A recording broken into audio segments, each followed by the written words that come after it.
อันมีพระพุทธพระธรรมพระสงฆ์อันเป็นสรณะที่เปิ่งที่เคารพนับถืออันสูงสุดในชีวิตกราบคารวะแตบใต้ไวยสาปารมีธรรมพระมหาเถรานุเถระเจ้าคณะพระสังฆาธิการภิกขุสงฆ์สามเณรจุตนจุองค์โดยความเคารพขอเจริญสุขเจริญปรญาติโยมสาธุชนถิ่นจองห้องวัดจุหนุ่มเท่าใจยิงก็ขอน้อมต้อนรับทุกท่านเข้าสู่รายการมรดกธรรมกำเมืองรายการนานาสาระสปะสปันร้อยอ่านปัญญางจากตุลุงในวัง ต่างสถานีวิทยุท้องถิ่นจังหวัดเชียงใหม่คลื่นพระพุทธศาสนาและจริยธรรมFM 96 เมกะเฮิรตซ์ส่งสัญญาณออกอากาศจากห้องส่งสถานีวิทยุวัดยางกวงตำบลไหยาอำเภอเมืองจังหวัดเชียงใหม่ในความเมตตาอุปถัมภ์ของต่างมูลนิธิพระครูบายังกวงสามัคคีการกุศลโดยท่านเจ้าท่านพระครูปลัดสุรเดชสิริสุวรรณโนหรือครูบายังกวงท่านผู้อำนวยการสถานีได้มอบถวายเวลากับต่างรายการนี้ดำเนินโดยอาตมภาพพระครูวิสิตศรีลาภรณ์เจ้าคณะตำบลป่าแดดเจ้าอาวาสวัดวังสิงห์คำตำบลป่าแดดอำเภอเมืองจังหวัดเชียงใหม่นำรายการมาพบมาปะกับปออกไม่ออกศรัทธายามค่ำยามแรงหลังจากจบรายการของท่านเจ้าจารย์พระครูปลัดธนงวัดอุโบสถหรือว่าวัดโบสถ์น้ำดิบจบลงไปกับฟังรายการของตุลุงต่อ เอาหยุดด้วยกันด้วยเวลากึ่งชั่วโมง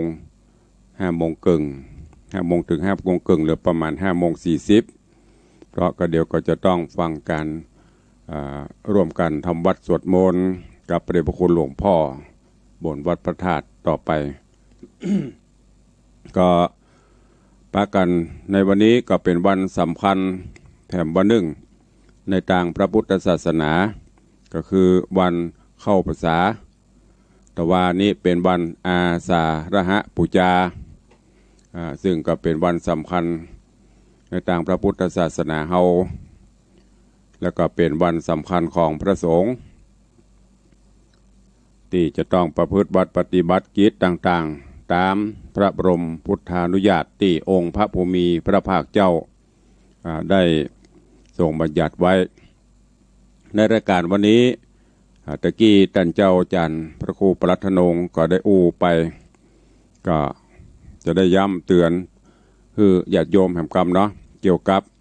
เรื่องราวของวันสำคัญในทางพระพุทธศาสนาซึ่งเราจะต้องต้องจำไว้ตัวพองเนออีป่ออีแม่เฮาปกติเราจะกับวันศีล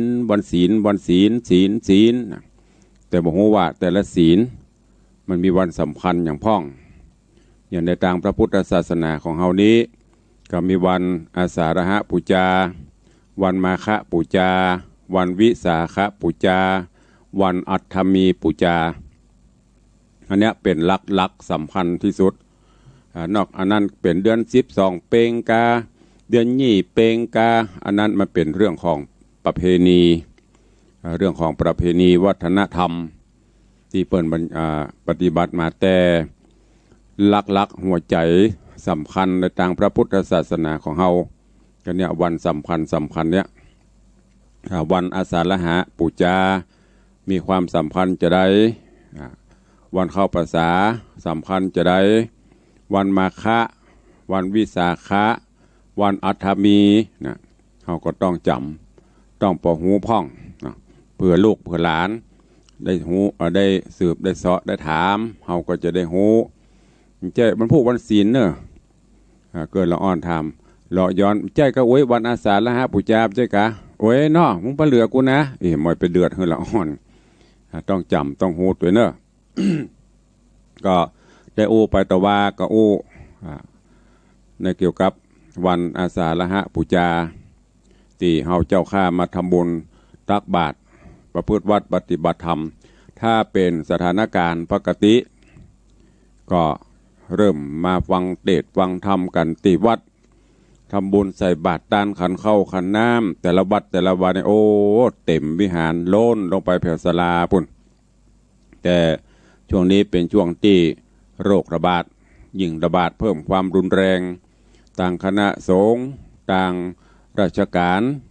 ก็เป็นห่วงประกอบกับตัวเก่าเฮาก็ต้องฮักตัวเก่าก็จึงจัดแบบเซฟทยอยกันมาที่ปฏิบัติกันยตวานี้ก็ผ่านไปด้วยดี ไม่มีอย่างเกิดขึ้นก็วันนี้ก็ขอย้ำแห่งกรรมก็จะได้รวดพ่วงไปหาวันเข้าพรรษาวันอาสาฬหบูชาเป็นวันสำคัญในทางพระพุทธศาสนาเฮาโดยเฉพาะนิกายเถรวาทแล้วก็ราชการเปิดก็ประกาศให้เป็นวันหยุดตัวเองคำว่าวันอาสาฬหบูชานี้เป็นวันที่ถ้าตามปฏิทินเดือน8เดือน8ใต้เดือน10เหนือเพราะว่าเดือนเหนือเขานี้จะบวยกว่าเดือนใต้ไป2เดือนบางอย่างปีนี้มี12โหน12เตือนหรือว่า82โหนก็ผ่านเข้าไปตะวา ซึ่งวันอาสาฬหบูชานี้เป็นวันที่องค์พระผู้มีพระภาคเจ้าได้ทรงแสดงพระธรรมเทศนาพระธรรมเทศนากันแรกชื่อว่าธรรมจักรกับปวัตตนสูตรโปรดปัญจวัคคีย์ทั้ง5คืออัญญากณฑัญญะวปปะพัทยะมหานามะอัสสชิซึ่งระหว่างที่องค์พระผู้มีพระภาคเจ้าได้แสดงพระสัทธรรมเทศนา โดยยกถึงกามสุขัลลิกานุโยคแล้วก็อัตตกิลมัฏฐานุโยคคือการปฏิบัติสุดตรงซึ่งเป็นหนทางที่จะบรรลุได้ดังที่พุทธองค์ได้ปฏิบัติมาบอกว่าจะอดข้าวอดน้ำ40 กว่าวันจนพระวรกายแห้งเหี่ยวแล้วก็กระดูกก็บสำเร็จพุทธเจ้าได้ผ่านมาหมดก็ได้มามาเทศฮือกับปัญจวัคคีย์อันเนี้ยญาติโยมทั้งหลายการปฏิบัติอย่างก็ตามจะไปสุดตรงลงไปพุทธองค์ทรงแนะนำฮือปฏิบัติตามหลักสายกลางคือมัชฌิมาปฏิปทา จะไปเข่งลำไปจะไปญาณลำไปก็เอาหมอกเสมอหมอกเฮาฮับได้ไปได้ในระหว่างที่กำลังแสดงพระธรรมเทศนาดวงตาหันธรรมเกิดขึ้นกับโกณฑัญญะก็ได้ทูลขออุปสมบทกับพุทธเจ้าก็ให้อุปสมบทโดยเอหิภิกขุอุปสัมปทาก็คือพุทธเจ้าเป็นองค์อุปชาบวชให้ก็นับว่าโกณฑัญญะก็ได้ชื่อว่าเป็นพระอัญญาโกณฑัญญะเป็นพระสาวกรูปแรกในพระพุทธศาสนาแต่ว่าตุลุงก็บอกไปตุเจ้าตนแรกในพระพุทธศาสนาชื่อว่าพระอัญญาโกณฑัญญะจำไว้ตัวแล้วก็พุทธเจ้าแสดงธรรมกันแรกมีชื่อว่าพระธรรมจักรกับปวัตตนสูตร ซึ่งแต่ว่ากับบรรยายปตกี้ท่านจันทร์พระครูปรัตนงก็อู้ไปละใจความเรื่องราวของธรรมจักรที่เราได้สวดกันถึงวันน่ะสัมมาทิฏฐิสัมมาสังกัปโปสัมมาอาชีโวสัมมาวายโมสัมมาสติสัมมาสมาธิอย่างพวกนี้ก็คือใจความเนื้อของพระธรรมจักรกับปวัตตนสูตรนี่ได้เอามาโอ้หุ่นตะวาวันนี้เอาซ้ำเพื่อไปได้ซ้ำเพื่อย่ำเตือนเพื่อกับญาติโยมทั้งหลายส่วนวันนี้เป็นวันปวารณาอธิษฐานเข้าพรรษาของพระสงฆ์องค์ข้าเจ้าซึ่งวันสำคัญหรือว่าวันเข้าพรรษานี้เป็นวันสำคัญที่พระสงฆ์เราจะต้องปฏิบัติ อธิษฐานว่าจะพักยั้งจอดอยู่ที่ใดที่หนึ่ง ตลอดฤดูกาลไตรมาส3 เดือน ตามที่พระธรรมวินัยบัญญัติไว้โดยบ่ได้ไปค้างแรมบ่ได้ไปค้างคืนไปนอนแฮมแก่มื้อที่อื่นที่เปิ้นห้องติดปากกันจนถึงว่าจำภาษายกเว้นมีเหตุการณ์อันสำคัญที่พุทธเจ้าเปิ้นก็ผ่อนปรนฮื้อเปิ้นฮ้องว่าฮื้อสัตตหะสัตตะก็แปลว่า7ขออนุญาตไปได้บ่เกิน7วันเช่นพ่อแม่เจ็บไข้ได้ป่วยไปเพื่อปฐมพยาบาลทุเจ้าเปื่อนทุเจ้าฝูงวัดเหนือวัดใต้ใครสีกลางภาษามีความกระสานใครซิกก็ไปเพื่อจ๋าปลอบแก้สถานการณ์ให้อยู่ต่อตลอดจน เปิ่นนิมนต์อย่างกานี่ไปได้อยู่อันนี้เป็นต้นนะแต่ต้องก่อนจะออกวัดไปก็ต้องสัตตหะตอนหน้าพระสงฆ์ตอนหน้าพระเจ้ากากล่าวกรรมอธิษฐานสัตตหะไปสมมุติไปแล้วเปิ่นยังมาหาดีเตื้อก่อนจะครบ7วันต้องกลับต้องปิกมาแล้วก็กล้วยสัตตหะไปให้ใหม่อันนี้บผิดแต่ถ้าไปลวดปนเข้าวันที่8ที่9บ่ปิกมาสัตตหะเสียงถือว่าพรรษาขาด อันนี้เป็นหลักของวินัยแล้วก็เป็นการที่พระเจ้าประสงค์จะได้อยู่ประพฤติวัดปฏิบัติธรรมเข้มขึ้นหน่อยเพราะว่าในช่วงที่ไม่ได้เข้าพรรษา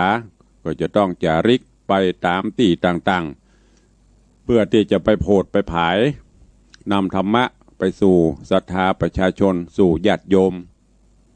ตามที่ตามโหนต่างๆแล้วก็ในสมัยก่อนนั้นมันบ่มีเครื่องบินมันบ่มีรถ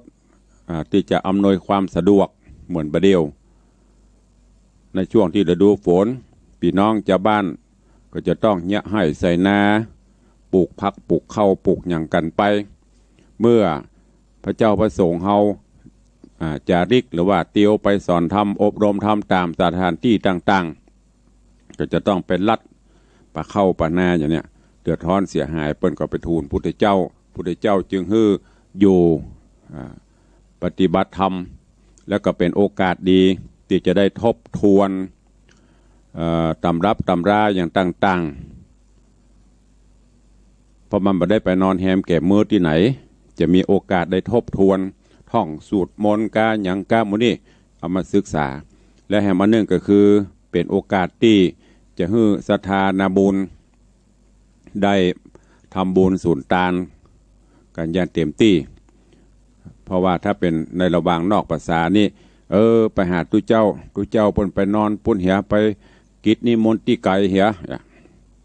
บ่สะดวกแต่ในช่วงภาษานี้ไปเตอะแต่ละวัดตุเจ้าอยู่ครบ ยกเว้นว่าถ้าเพิ่นไปกิจ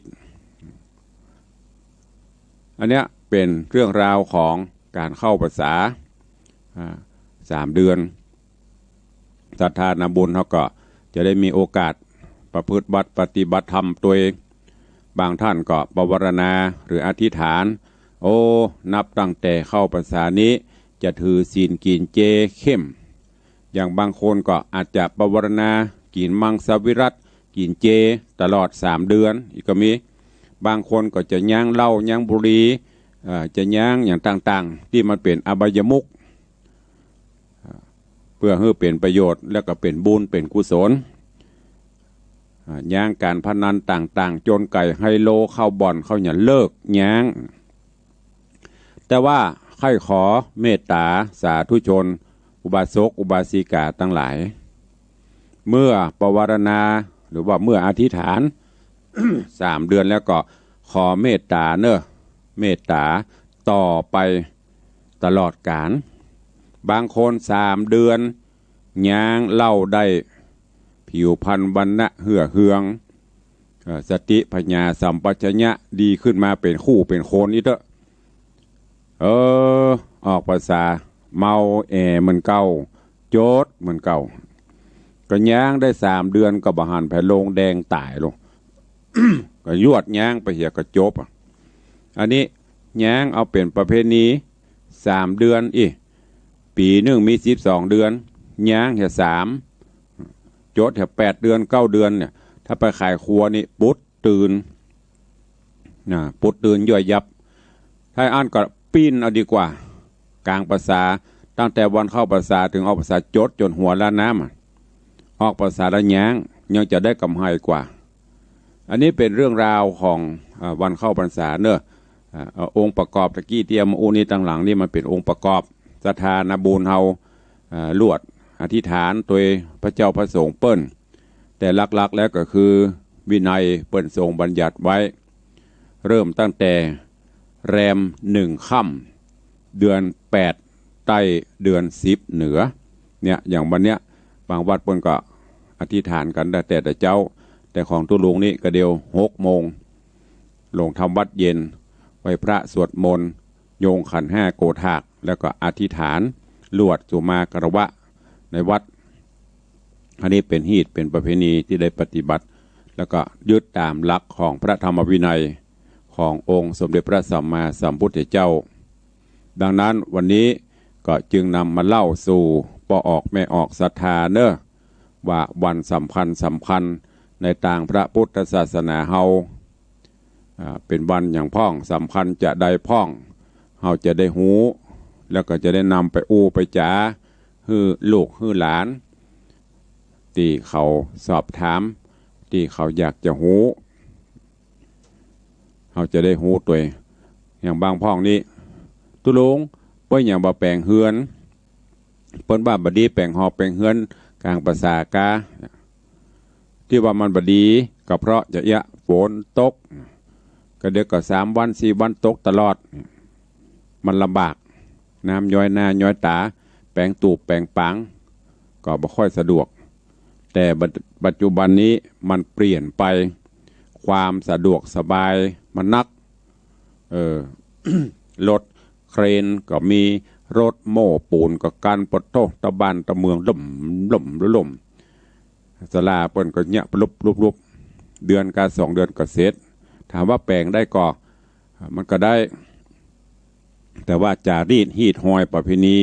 ที่เปิ้นพูดถือมาก็แยกกันออกไปอันนี้เป็นปลีกย่อยมันเนอะเอามาแถมฮื้อแต่ลักแต่เนี่ยเรื่องของการเข้าภาษาเนี่ยพระเจ้าเป็นวินัยที่พุทธเจ้าได้ทรงบัญญัติไว้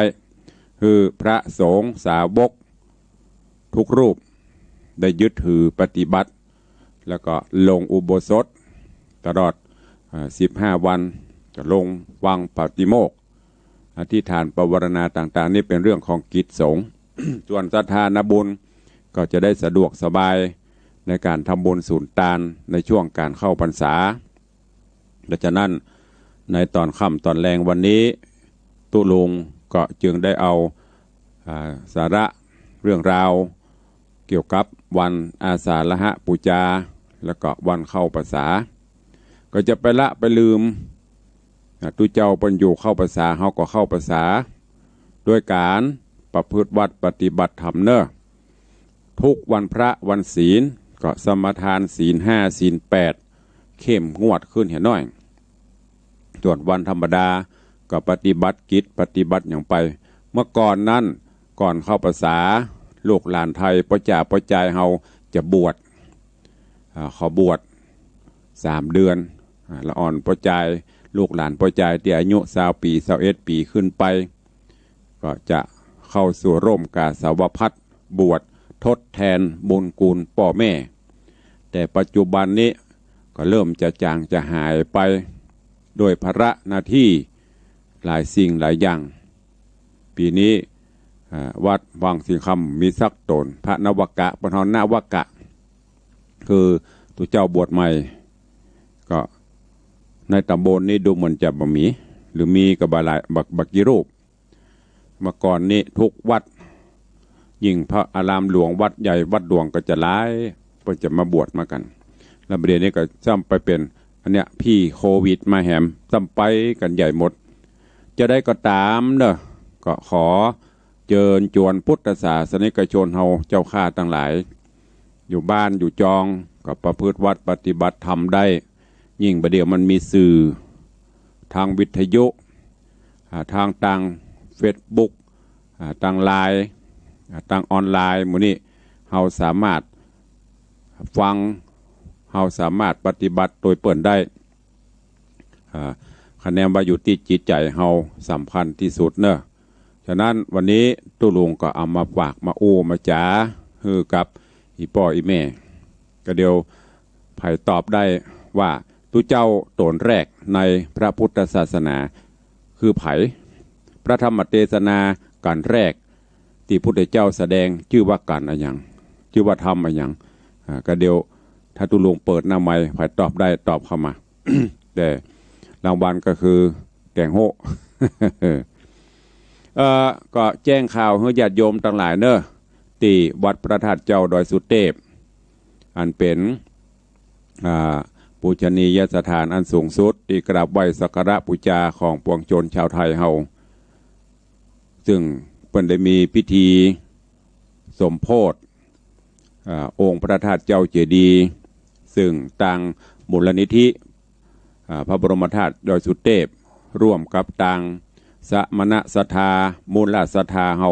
ทั่วประเทศได้ร่วมกันจัดสร้างซ่อมแซมจัดสร้างยอดชัดพระธาตุเจ้าเจดีย์โดยทองคำบริสุทธิ์มูลค่ามหาศาล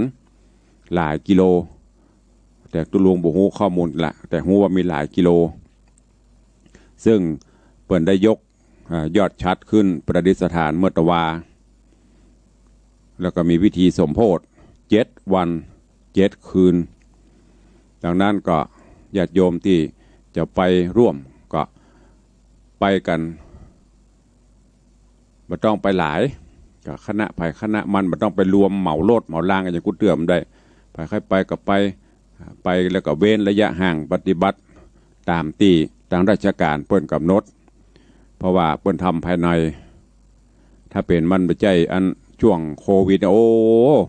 รถลาคลาคร่ำจะเต็มบนวัดพระธาตุ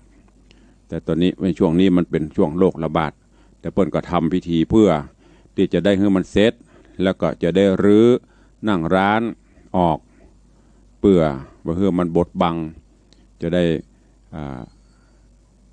สวยสดงดงามอารามงามตานี่ก็แจ้งให้ญาติโยมศรัทธานาบุญหัดตัวเนอะ ในส่วนของต่างวัดวังสิงคำก็วันที่21เดือนหน้าก็จะได้ยกยอดชัดเจดีย์เหมือนกันของวัดวังสิงคำนี้มอกเอาบารมีได้สร้างยอดชัดทองคำตีพอออกไม่ออกศรัทธาเฮาร่วมกันด้วยทองคำบริสุทธิ์น้ำหนัก9 บาทล้อมด้วยพลอยบุษราคำแห่ง9 เม็ดก็พร้อมกับได้มีการบูรณะปฏิสังขรณ์พระธาตุหุ้มทองจังโกตั้งแต่ระฆังคว่ำไปแล้วก็ทาสีตกแต่งใหม่บดตลอดจนตั้งวิหารพระเจ้าตันใจตัวเองโดยมีปัทมมูลศรัทธาเจ้าเก้าเจ้ามูลศรัทธาก็คือโยมธนวัฒน์โยมทัตพิชาสุสิงคำมหารัตนอุบาสกอุบาสิกาวัดวังสิงคำได้ทำนุบำรุงสละทรัพย์ภายนอกแปลงเป็นทรัพย์ภายในเป็นอริยทรัพย์ฝากฝังไว้ในพระพุทธศาสนาเบ็ดเสร็จแล้วตอนนี้ก็1,000,000 กว่าบาทตั้งแต่ปิดทองบนวิหารลงมาปิดทองพระเจ้าตันใจหุ้มทองจังโกเทลานสปะสปันก็เป็นมหากุศลอันยิ่งบรรปลายชีวิตที่ถึง2 ท่านได้น้อมกายถวายตัวเป็นรัตนอุบาสกบำรุงพระพุทธศาสนาก็ต้องขออนุโมทนาบุญร่วมกับศรัทธานาบุญเฮาหลายท่านหลายคนเนอะที่ได้เป็นเจ้าภาพยอดชัดก็ดีเป็นเจ้าภาพร่วมทองคำก็ดีหอมกันมาคนละเล็กละน้อยก็ดีเนอะจนบัดนี้ก็เกือบจะสำเร็จผลลงไปละก็ด้วยแรงศรัทธาของปออกแม่ออกศรัทธานาบุญเฮาเจ้าข้าทั้งหลายที่ได้ช่วยกันอย่างเจ้าภาพปิดทองซ่อมยอดชัดบริวาร4 ช่อ4ชัดก็มีโยมแม่จันดีวิสุทธินันท์เจดีย์แม่ครัว1 ช่อ แม่ปราณีพยาไคหพลหนองแต้น1 ช่อ1 ตัว1 ชัดป้อจานบุญมาแม่ตุนแก้วท่าคำแปง1 ชัดแล้วก็มีป้อสุธรรมแม่สมศรีฟองเปงบ้านต้นลุงแม่แตง1 ชัด1 ตัวอันนี้เป็นชัดแล้วก็มีชัดสัพพทน4 มุมก็มีโยมป้อหมอวงสว่างแม่หมอพิมพันธ์การจนกมลพร้อมลูกหลาน1 ต้นโยมประเสริฐโยมวรรณาชำริด1 ต้นโยมปีบัวคำสะคำวัง1 ต้นแล้วก็มีโยมปิดาหวันคำวังอันนี้เป็นชัดสัพพทน4 มุมส่วนเจ้าภาพร่วมทองคำที่เขาสร้างปรียอดโดยทองคำบริสุทธิ์ก็มีตุลุงเป็นเจ้าภาพ1 บาทโยมธนวัฒน์โยมทัศพิชาสุสิงห์คำแหม1 บาทแล้วก็มีอาจารย์พระครูธีระสุตพจน์เจ้าคณะตำบลสุเทพเจ้าวาดวัดผาลาด1 บาทท่านครูบาน้อยหรือท่านพระครูปลัดวรกรเขมปัญโยเจ้าวาดวัดสันปุเลยสลีเวียงแก้ว1 บาทโยมแม่แสงปนโยมพิมพ์โยมพลอยบุญใหญ่1 บาทโยมยุทธโยมสุจินีตั้งตรงศักดิ์1 บาทโยมสิริชัยโยมวิมลคงจักประแดดเท่านี้1 บาทแล้วก็มีท่านนายกรุ่งปีชาปั่นแก้วนายกเทศมนตรีตำบลประแดด2 บาทร่วมกับศรัทธานาบุญเฮาอันนี้ก็อนุโมทนาเนอะขอบคุณกับทุกท่านตัวเองเวลากระบวยฮะก็รับปอแป๊บก็เดี๋ยวก็จะหมดละหลายๆท่านตลอดจนพี่น้องศรัทธาที่ได้ร่วมโมทนาบุญในการหอมกันซื้อแผ่นทองกาอย่างกาต่างๆเหล่านี้ต่างวัดก็ได้ดำเนินการมาเรื่อยๆเนอะเบ็ดเสร็จตอนนี้ก็ล้านป่ายน้อยๆที่ได้จัดสร้างจัดทำไปวันที่21นี้ก็เป็นวันครบรอบอายุวัฒนะมงคลวันเกิดของตุลุงครบ58 ปีเต็มก็จะได้ประกอบพิธียกฉัตรโดยท่านผู้ใดจะมาร่วมเข้ามาได้เนอะแต่ก็ไม่ได้จัดเหมือนกุปีนี้เต็มลานวัดนี่ขับเพือกทั่วสารทิศแต่ปีนี้ก็ด้วยสถานการณ์โรคระบาดด้วยเอาละเนาะใกล้เวลาก็เหลือแถมป้ายรายการสัก4-5 นาที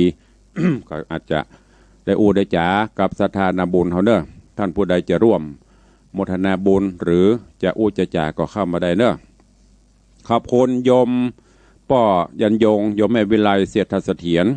คุณโยมวิรยุทธเศรษฐเสถียรและครอบครัวนางสาววราลักษณ์เศรษฐเสถียรนายเสิ่งนำชัยเนอะได้นำปัจจัยมาร่วมโมทนาบุญโดยตวาก็ขอบคุณตัวใครจะจะจะจ่ากับตุลุงเข้ามาได้เนอะ0817836540ขอบคุณแม่ทิลาอบอย่างนี้บ้านแม่กุ้งโยมแม่แก้วมาคำแปงบ้านแม่กุ้งเนอะที่ได้ร่วมโมทนาบุญตัวเองขอบคุณโยมอำพรสมธรรมได้ร่วมถวายบุญกุศลตัวเองแล้วก็มีโยมแม่ทองคำป่องพระบ้านปัตตันในเวียงนะโยมปสอนแม่สีวันแม่กุ้งบกได้ร่วมโมทนาบุญวันก่อนขาดตกบกพร่องขาดเรือจะได้ก็ขอสู่มาอภัยตัวเนอะแล้วก็มีโยมแม่สมพรพระควิวัฒน์บ้านขวนเวียงก็มาร่วมโมทนาบุญตัวสาธุอนุโมทนาบุญเนอะ เจริญปอนปเลี้ยงธนวัฒน์ไว้สาครับไว้สาครูบาอาจารย์เจ้าทั้งหลายเนอะที่ได้รับฟังรับชมท่านพระครูพิสิทธิ์ศิลาภรณ์ไว้สาท่านพระครูเนอะถ้าพัฒนาดีเด่นเนอะไม่ได้อยู่ไม่ได้แง่พัฒนาวัดมาตลอดไว้สานะครับมือกำลังใจยามค่ำยามแรงเนอะFPทั้งหลายที่ได้ร่วมกันพัฒนาวัดวังสีคำดีคืองามคำเต็มวัดเต็มวาเนาะเป็นดีงามดีๆเนอะแล้วเพิ่นมาเอามาหารกับดีเมาพระพุทธเจ้าเจ้าสามประการไว้สาเนื้อพระธาตุวัดวังสีคำเอาได้ยกยอดขาดนะเนื้อร่วมกับวันเกิดของท่าน อ๋อแห่สำเร็จรุ่ล่วงไปด้วยดีนะครับไว้สาจวัดจวารักษานะครัสาบธุสาธุสาธุเด้อเจริญพรขอบคุณอนุโมทนากับโยม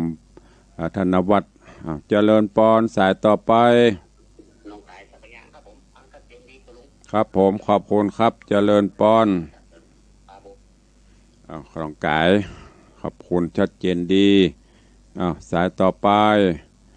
0817836540เข้ามาได้เนอะวันนี้มี2สายแรกโยมธนวัฒน์สุสิงห์คำหรือว่าปเลียงบุญส่งมหารัตนอุบาสกโทรมาคือกำลังใจตลอดรายการสายที่2จากดีเจวัดหนองกายแจ้งผลการรับฟังจากต่างแม่แตงสัญญาณชัดเจนดีเข้ามาเด้อใครจะอู้จะจ่าตัวตุลุงจะอู้ไปจนกว่าเปิ้นจะตัดสัญญาณเด้อก็คงจะทดเวลาไปสักหน่อยรอสัญญาณตอนนี้ก็ต่างเจ้าหน้าที่เปิ้นก็ถวายเวลาไปเรื่อยๆอยู่เพราะว่าตอนนี้สัญญาณทางดอยยังบ่ลงเตื้อ ก็อู้จ่ากันไปใครจะอู้จะจ่าตัวตึงถ้าจะมีก็อย่าเนาะ2-3 ลาย 2-3 คนเจริญปอนยมแม่เลี้ยงโทรมาให้เป็นกำลังใจท่านเด้อเขาเรียบร้อยแล้วฝั่งจำโทรศัพท์มาโทรหาท่านนี้สาธุอนุโมทนาบุญรักษาได้โทรจะเหมือนเดียวกันเด้อเทวดาคุ้มครองเด้อรักษาสุขภาพตัวด้วยท่านเด้อสาธุโทรมาเป็นกำลังใจให้สาธุสาธุพระเจ้าสามประกาศปกปักรักษาพระครูวิธีศิลปนนักๆเด้อจะเลิญปอนอนุโมทนาเด้อจ้าสวัสดีเจ้านี่เป็นเสียงของแม่เลี้ยงทัดพิชาสี่ภรรยาของปเลียงธนวัฒน์มี3 คนเนาะเทพบุตร2เทพดาเหตนเจริญปอนแม่ครูเหรียญทองไว้สาเจ้าฟังอยู่ด้วยเจ้าขอบคุณชัดเจนดีนะเจ้าสาธุเครื่องส่งท่านทางหูปันดีเนาะชัดเจนดีไปจิเกี่ยวของตุลุงปุ่นกับห้องสถานีพวกของตุลุงก็เป็นเนตรธรรมดาได้กะสาธุอนุโมทนาแม่ครูเด้อสาธุเจ้าสาธุเจริญปอนเจ้าจากไหนหนองหอยนี่มาได้เจ้าหนองหอยนี่บดายหน้าใหม่เจ้าและหน้าใหม่สัญญาณชัดเจนดีฟังกุญแจมันโกนมาทานเป็นประเด็นนี้แฟนคลับตุลุงเขาหนีละตุลุงไปหมดละดูต่างโทรนี่ขอเป็นแฟนใหม่และขอเป็นแฟนนี่ลำดอนด้วยได้เลยยินดีต้อนรับเจ้าขอเป็นตัวแทนเจ้าบ้านหน่อยกู้บ้านนะกู้หลังไรเงี้ยได้เลยวันหนึ่งถ้ายังบัดตายขอได้ไปชมวัดตุลุงขัดเดือนนะเจ้าสาธุประเดี๋ยวนี้เป็นคนติดเตียงอยู่บ้านหอมบ้านหายเนอะสาธุบุญใจให้ตุลุงนะเจ้าบุญรักษาเนอะสาธุธรรมะเป็นวันนะเอาละสาธุเดี๋ยวคนอื่นจะได้โทรเขาเนอะอีแม่ก็ขอปันหอมปันหายเนอะใครจะอู้ตัวตุลุงเข้ามาเนอะจนกว่าเพิ่นจะตัดสัญญาณถ้าสัญญาณตัดแล้วบอกตุลุงตัวพอตุลุงเปิดวิทยุไว้หน้าห้องฮับไปได้ก็เดี๋ยวก็6 โมงก็จะต้องทำวัดสวดมนต์ต่อใครฟังอยู่ที่ไหนตั้งใดก็โทรเข้ามาเนอะตอนนี้สัญญาณยังมีอยู่